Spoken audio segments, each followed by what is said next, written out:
아닌겨? 감사합니다. 이제 우리 하나님의 말씀 같이 읽으시겠습니다. 오늘은 에베소서 4장 1절부터 6절까지 말씀입니다. 에베소서 4장 1절부터 6절까지 같이 합독하시겠습니다. 시작합니다. 그러므로 주 안에서 갇힌 내가 너희를 권하노니 너희가 부르심에 받은 일에 합당하게 행하여 모든 겸손과 온유로 하고 오래 참음으로 사랑 가운데서 서로 용납하고 평안에 매는 줄로 성령이 하나 되게 하신 것을 힘써 지키라. 몸이 하나요 성령도 한 분이시니 이와 같이 너희가 부르심의 한 소망 안에서 부르심을 받았느니라. 주도 한 분이시요 믿음도 하나요 세례도 하나요 하나님도 한 분이시니 곧 만유의 아버지시라. 만유 위에 계시고 만유를 통일하시고 만유 가운데 계시도다. 아멘. 여러분, 남극에 사는 이 펭귄들 가운데 황제 펭귄이라고 있습니다. 정말 그 신사처럼 이렇게 딱 생겼는 이 황제 펭귄들이 그 남극에, 남극 하면 여러분 안 그래도 추운데 겨울에는 얼마나 더 춥지 않겠습니까? 이 남극의 황제 펭귄들이 그 남극의 혹독한 추위를 견디는 방법이 있다고 합니다. 바로 그 방법이 허들링이라고 합니다. 한번 따라서 하시죠. 허들링. 이 황제 펭귄들의 허들링이 뭐냐? 이렇게 이 펭귄들끼리 모이는 거예요. 같이 모여서 몸을 탁 서로가 앞뒤로 좌우로 바짝 붙어가지고 그렇게 여러분 세찬 비바람이 눈보라가 몰아칠 때 그것을 서로의 체온을 의지해서 견뎌가는 겁니다. 그런데 여러분, 이 허들링을 하는 그 특징이 있는데요, 이렇게 펭귄들이 쫙 모여서 수십 마리가 아니라 수백 마리가, 수천 마리가 모여가지고 배 둘러싸서 그렇게 하는데, 한가운데는 보면은 이렇게 여러분 자기 어린 새끼들이나 약한 자들을 한가운데 탁 놔두고 그 뒤로 수백 수천 마리의 펭귄들이 오밀조밀 붙어가지고 이 남극의 혹독한 추위를 견디는 겁니다. 그런데 여러분, 이 펭귄들이 허들링을 할 때 제일 힘든 펭귄들이 있습니다. 어떤 펭귄들이 제일 힘들까요?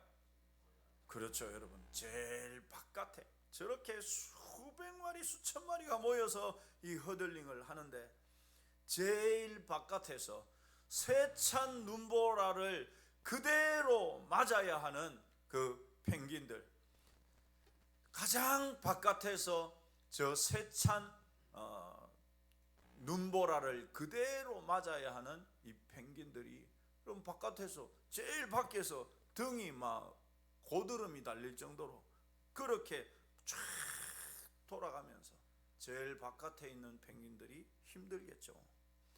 그러니까 제일 바깥에서 그 세찬 눈보라를 다 몸으로, 온몸으로 막다가 한계에 다다르면 이러다가 얼어 죽겠다 싶으면 어떻게 하겠습니까, 여러분? 어떻게 할까요? 안으로 들어갑니다. 그리고 그 다음에 있던 펭귄들이 바깥으로 다시 나와요. 그래서 다시 또 세찬 눈보라를 온몸으로 막습니다.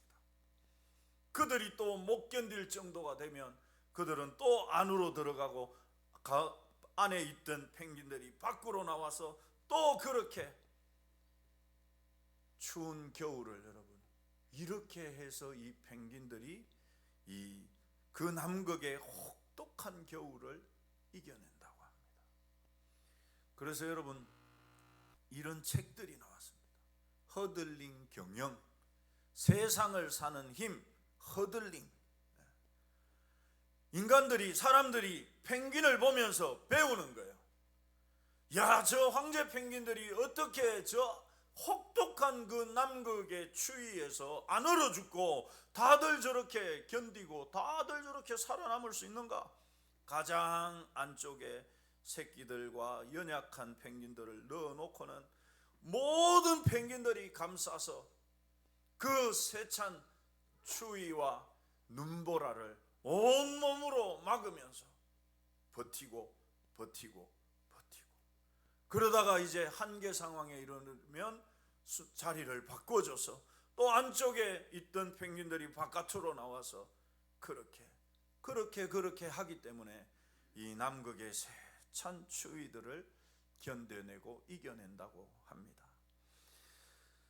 사랑하는 성도 여러분, 우리가 읽은 이 에베소서 이 성경은요, 성경의 이름이 알려주듯이 우리 주님께서 에베소 교회에 하고 싶은 이야기를 사도 바울의 글을 통해서, 사도 바울의 입을 통해서 전하신 성경입니다. 왜 그러면 사도 바울을 통해서 그렇게 했느냐? 사도 바울이 이 에베소 교회와 특별한 인연이 있었기 때문입니다. 왜 베드로가 아니고, 왜 요한이 아니고, 왜 사도 바울을 통해서 에베소에 주님이 이 에베소서를 쓰게 하셨느냐? 그 이유는 에베소 교회와 사도 바울이 특별한 관계에 있었기 때문입니다. 어떤 관계에 있었느냐? 여러분, 사도행전 19장을 보면 에베소를 이제 2차 선교 여행 때 이 사도 바울이 에베소에 들어갑니다. 그래서 2차 선교에서 가장 중요한 지역이 바로 이 에베소 지역입니다. 거기에서 3개월을 있으면서 교회를 세웁니다. 복음을 전하고 교회를 세우는데, 당시에 이 에베소 교회는 우상천지였습니다. 대구처럼, 불교가 가장 득세한 이 대구처럼 그 에베소서는 그보다 더했습니다. 그래서 우상이 천지인 거기에 이 바울 일행이 들어가서 거기서 3개월 동안 복음을 전해서 교회를 세웁니다. 그리고 거기에서 바울이 그냥 떠나오는 것이 아니고 무려 2년 동안을 그곳에 에베소에 머물면서 두란노 서원이라는 곳에서 매일 그 성도들에게 말씀을 가르치고 말씀으로 양육합니다. 그래서 여러분, 이 에베소 교회가 얼마나 대단한 교회가 되는지 나중에 기회가 있으면 알려드리겠습니다. 사도 바울, 당대 최고의 학자이자 성경학자라고 할 수 있는 이 바울에게서 2년 동안의 성경의 가르침을 받았으니 여러분, 에베소 교회 성도들이 얼마나 신앙이 자라지 않았겠습니까? 그래서 그 우상천지의 그 한복판인 이 에베소에서 에베소 교회가 든든하게 세워져 갑니다. 그렇게 여러분, 2차 선교를 통해서 에베소 교회를 든든하게 세운 이 사도 바울은 다시 돌아왔다가 3차 선교를 떠나고, 이제 3차 선교를 다 마무리하고 예루살렘으로 가는 중이었습니다. 그런데 여러분, 예루살렘에 가면 어떻게 되느냐? 이 바울이 체포돼 가지고 이제는 하나님께서 성령님을 통해서 환난과 고난이 기다리고 있다, 결국은 네가 순교하게 될 것이다 알려주셨어요. 그래서 3차 선교를 마치고 예루살렘에 돌아올 때, 예루살렘으로 올 때 바울은 그 사실을 알면서도 예루살렘을 향해서 가는데, 바울의 마음에 유독 생각나는 교회와 성도들이 있었습니다. 그 교회와 성도들이 누구였느냐? 바로 에베소 교회 성도들이었어요. 그래서 밀레도라는 섬에서 사람을 에베소에 보내서 그 에베소 교회의 장로님들을 불러요. 그래서 그 밀레도에서 이 사도 바울과 에베소 교회 장로님들이 만납니다.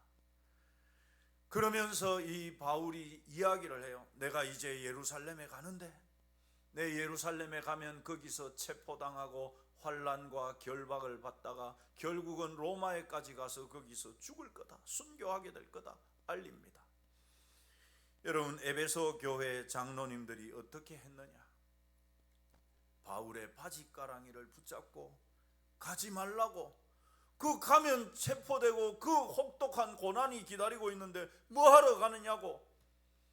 그때 여러분, 이 사도 바울이 그 장로님들에게 했던 고백이 사도행전 20장 24절 말씀입니다. 나의 달려갈 길과 주 예수께 받은 사명 곧 하나님의 은혜의 복음을 증언하는 일을 마치려 하면은 나의 생명조차도 중한 것으로 여기지 않는다. 그 고백이 그렇게 나오거든요. 그러니까 이 장로님들이 바울을 너무도 사랑하고 아끼는데 바울이 그 마음의 뜻을 확고하게 굳힌 것을 보고서 어떻게 하느냐? 다 크게 울면서 그 사도 바울의 목을 끌어안고 같이 통곡하면서 그렇게 눈물의 송별을 합니다. 그렇게 바울을 예루살렘으로 떠나보냅니다. 그럴 정도로 여러분, 이 바울에게 있어서 에베소 교회는 특별한 교회였습니다.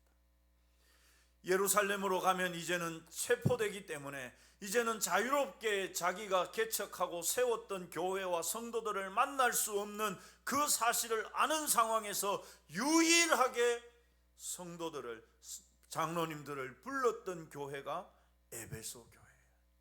그만큼 바울과 에베소 교회가 친밀했던 것입니다. 에베소 교회 성도들도 바울을 존경하고 사랑했고 바울도 그만큼 에베소 교회를 특별하게 여겼던 것이죠. 그랬기 때문에 여러분, 예수님께서 이 에베소 교회에 하고 싶은 그 말을 이 바울을 통해서, 바울의 편지를 통해서, 바울의 입술을 통해서 전하시는, 그만큼 중요한 내용이겠죠. 에베소서 자체가 중요한 것이죠.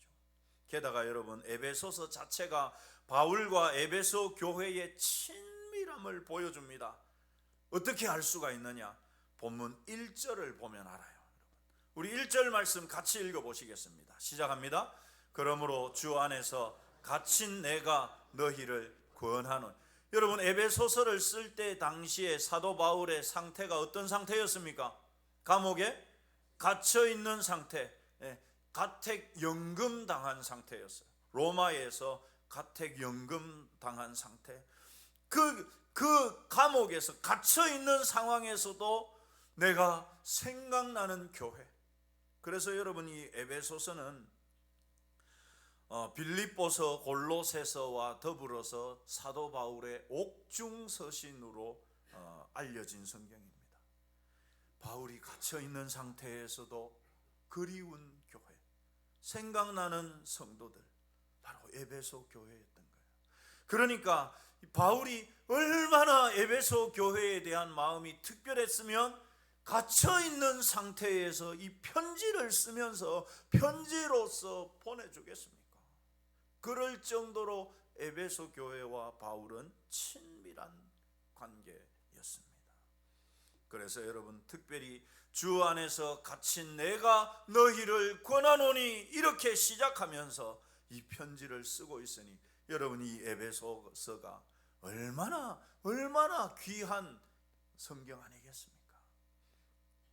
이것은 주님께서 바울을 통해서 저와 여러분에게 알리기를 정말 간절히 원하는 그 메시지를 담고 있다는 것입니다.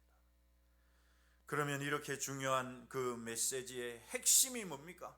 우리가 여러분 지난주에 다루었던 것처럼 바로 부르심을 받은 일에 합당하게 행하는 것입니다. 한번 따라서 하십시다. 부르심을 받은 일에 합당하게 행하는 것. 부르심을 받은 일에 합당하게 행하는 것이 여러분, 지난주에 그 의미를 우리가 나누었죠. 하나님께서 나를 구원해 주셨어. 그러면 구원받은 자답게 사는 거라고 말씀드렸습니다. 하나님의 자녀답게 사는 것, 예수님을 믿는 그리스도인답게 사는 것, 그것이 부르심을 받은 일에 합당하게 행하는 것이라고 말씀드렸습니다. 우리 좌우로 한번 인사하십시다. 그리스도인답게 삽시다. 이것이 여러분, 바울을 통해서 그렇게 간절하게 하나님께서 전하고 싶은 메시지였습니다. 그러면 도대체 부르심에 합당하게 행동하는 것이 뭔데? 도대체 어떻게 사는 것이 부르심에 합당한 것인데, 거기에 대해서 세 가지로 우리가 나누었었죠. 첫 번째가 모든 겸손과 온유로 하는 것이다. 한번 따라서 하십시다. 모든 겸손과 온유로 행하라. 모든 겸손과 온유로 한다라는 말은 모든 일을 하는 데 있어 가지고, 여러분, 모든 일을 하는 일에 있어 가지고 겸손하게, 겸손을 유지하라는 말이에요. 거만하게, 교만하게 대접받으려고 그렇게 하지 말고 자신을 낮춰서 겸손하게 상대방을 나보다 더 낮게 여기면서, 그러면서 온유하게 모든 일들을 처리하는 것, 이것이 그리스도인다운 삶, 부르심에 합당하게 행하는 첫 번째였습니다. 두 번째는 뭐냐? 따라서 하십시다. 오래 참음으로 사랑 가운데서 용납해 줘라. 여러분, 왜 오래 참음이 필요하다고 했습니까? 믿음이 연약한 사람들. 여러분, 부모는 자녀에게 한없이 참죠. 그렇지 않습니까? 여러분, 여기에 부모님들이 많으시잖아요. 부모는 자녀를 키우면서 한없이 참습니다. 물론 참다 폭발할 때도 있죠. 뭐락하고 꾸중하고 잔소리할 때도 있지만 한없이 참아줍니다. 왜 참아줍니까, 여러분? 왜 참아줍니까? 사랑하니까 참아주는, 사랑하니까. 사랑 가운데서 용납하려니까 참아야 돼. 내가 화가 나도 부해가 나도 참아야 돼. 아, 저분이 아직 어려서 그렇다. 신앙이 어리니까 그렇다. 그래서 좀 모진 말 해도 참아주는 것. 이것이 두 번째 그리스도인다운 삶이다 이야기했습니다. 세 번째, 우리 같이 따라서 하십시다. 평안에 매는 줄로 성령이 하나 되게 하신 것을 힘써 지키라. 그렇습니다, 여러분.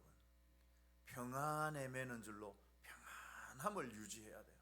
그래서 큰 소리가 날라치면 큰 소리가 나지 않도록 누군가는 그걸 중재하고 조정하고 해서 평안함이 유지돼야 됩니다.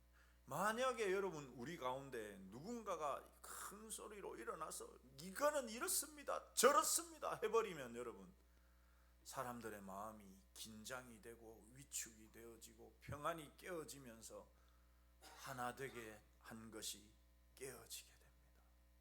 그래서 여러분, 우리 옛날 어른들이 그랬습니다. 교회에서는 큰 소리 내면 안 된다. 왜 그렇습니까? 평안을 깨기 때문에 그렇거든요.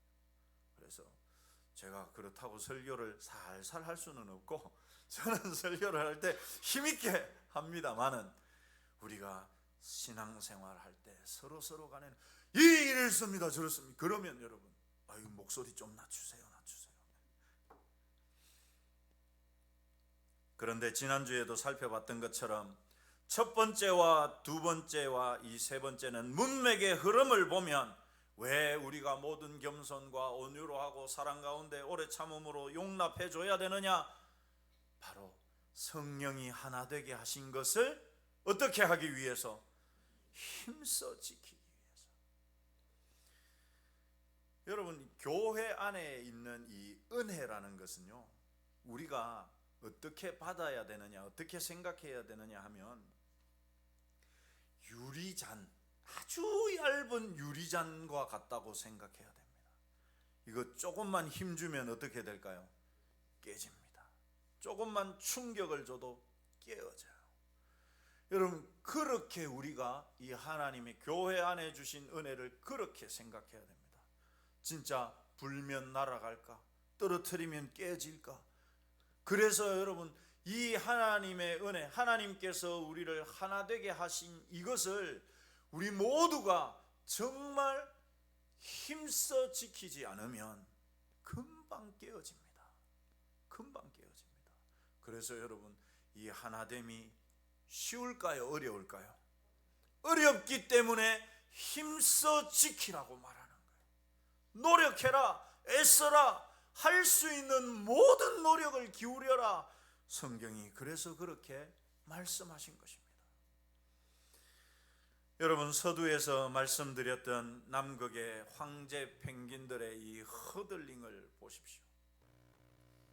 만약 여러분 이 펭귄들 중에 어느 누구도 제일 바깥에, 저 보세요 여러분, 다리부터 이 허리 있는 데까지 눈이 막 고드름 얼어버려가지고, 나는 내가 왜 그거 해야 되는데, 만약에 어느 펭귄 한 마리라도 그렇게 했다 그러면 여러분 이 허들링이 유지되겠습니까? 안 되겠습니까?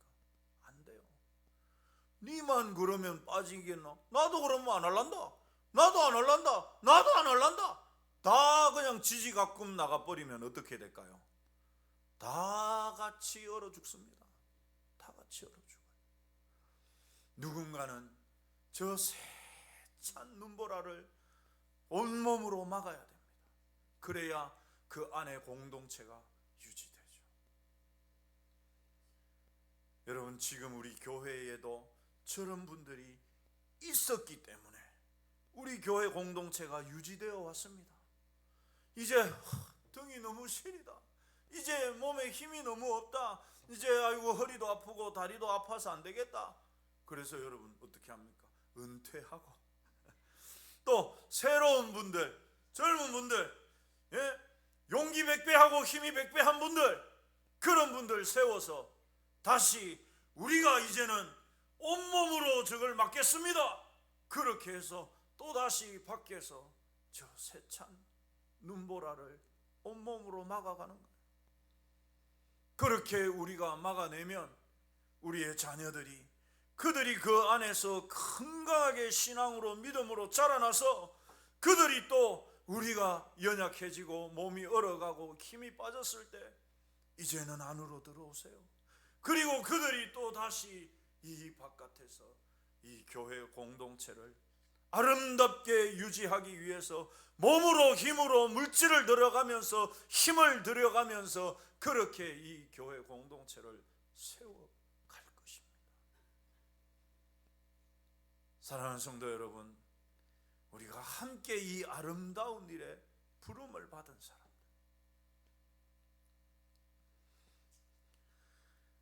프랑스 칼레시라는 곳이 있습니다. 프랑스에 가면 칼레시라고 하는 곳이 있는데요, 영국과 이 프랑스가 100년 전쟁을 통해서 결국 영국이 프랑스를 완전히 항복을 받아냈습니다. 그러니까 프랑스가 항복은 했지만 이 영국 군인들이 여러분 좋겠습니까? 안 좋겠습니까? 좋을까요? 안 좋을까요? 우리나라와 일본의 관계예요. 영국과 프랑스가 지금도 그런 감정들이 있어요. 서로가 유럽의 대장이다 이렇게 하는 게 있거든요. 영국군이 이제 프랑스의 항복을 받고서 영국 왕 에드워드 3세가 그 항복을 받고서는 이제 군대를 철수하는데, 그 철수하는 곳이 어디였느냐 하면 바로 이 프랑스 칼레시, 그게 항구 도시였습니다. 거기에 이제 영국군들이 들어오려니까 이 칼레시에서는, 아직 항복은 했지만 칼레시에서는 극렬하게 이 영국군과 맞서서 싸웁니다. 그러다가 결국은 패하고, 그래서 이 에드워드 3세에게 우리가 이제 그만 항복하겠습니다. 그러니까 이 에드워드 3세가 이 칼레 시민들이 너무도 그냥 용서할 수가 없었던 거예요. 그래서 너희 시민들을 내가 다 살려주는 대신에 너희들의 대표 6명을 뽑아내라. 그 6명만 내가 죽이고 너희들은 살려주겠다. 그렇게 합니다. 그러자 칼레시에서 회의가 열렸습니다. 여러분, 어떤 일이 일어났을까요? 나가면 어떻게 됩니까? 대표로 나가면 어떻게 돼요? 죽습니다. 교수형에 달려서 죽습니다. 아무도 나가려고 하잖아요. 전부 서로 눈치만 보고서 아무도 나가려고 하지 않았습니다. 그때 그 칼레시의 최고 부자였던 웨스타슈 드 생피에르라는 사람이 있었습니다. 손을 번쩍 들면서 제가 나가겠습니다. 이제 나는 살 만큼 살았고 많은 물질이 있어서 누릴 만큼 누렸기 때문에 제가 나가겠습니다. 이 피에르가 손을 들자 그 주변에 있던 다른 분들이 서로 손을 들기 시작했습니다. 내가 나가겠습니다. 내가 나가겠습니다. 내가 나가겠습니다. 그래서 서로 자기가 나가겠다고 막 싸움이 일어났어요. 어찌 해가지고 6명을 뽑았습니다. 그리고 그들을 영국 에드워드 3세 앞으로 그들이 갔죠. 다 교수형에 목을 매달아라. 그래서 목에 줄이 걸리고 사형을 집행하려는 그 순간에 영국에서부터 전보가 날아왔습니다. 거기에 무슨 소식이 있었느냐? 이 에드워드 3세의 왕비 아내가 오랫도록 임신을 하지 못하고 있었는데 드디어 임신했다는 소식이 전해온 겁니다. 그래서 이 에드워드 3세가 이들을 내가 죽이면 혹시라도 나쁜 기운이 우리 아기에게 미칠까 싶어서 그 6명을 석방해 주었습니다. 사랑하는 성도 여러분, 교회도 마찬가지입니다. 누군가는 험하고 더러운 일을 해야 합니다. 고이든 실수든 볼일을 보고서 변기물을 내리지 않았을 때 그 변기물을 내리고 청소하는 누군가가 있어야 하죠. 누군가 실수로 손을 씻고 수도 잠그는 것을 잊은 채 수도 꼭지가 털려 있는 것을 보면 누군가는 그것을 잠그는 사람이 있어야 합니다. 우리가 식사를 다 맛있게 하기 위해서 주방에서 땀을 뻘뻘 흘려가면서 누군가는 식사를 준비하는 사람이 있고, 음식을 다 먹고 난 그 잔반통, 그 무겁고 냄새나는 그 잔반통을, 무거운 것을 저 밑에서부터 위에까지 올려놓는 누군가가 있어야 합니다. 큰 소리가 날라치면 얼른 둘 사이에 끼어들어 가지고 큰 소리로 크게 번지지 않도록 중재하고 악화되지 않도록 막아서는 누군가가 있어야 하죠. 가장 바깥에서 가장 험하고 더럽고 귀찮은 폭풍우를 온몸으로 막아주는 누군가가 있을 때 바로 그 공동체는 건강하게 유지될 수 있는 것입니다. 사랑하는 성도 여러분, 왜 우리가 하나 되어야 할까요? 그것은 바로 하나님이 그것을 가장 기뻐하시기 때문입니다.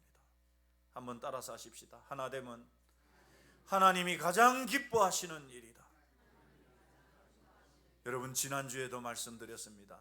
교회에는 똑똑한 사람들이 많아요. 왜? 성경을 배우고 읽고 듣고 하다 보니까 하나님의 지혜를 받아가지고 똑똑한 분들이 많거든요. 그러다 보니까 뭐가 맞는지 뭐가 틀렸는지 따지기를 좋아해.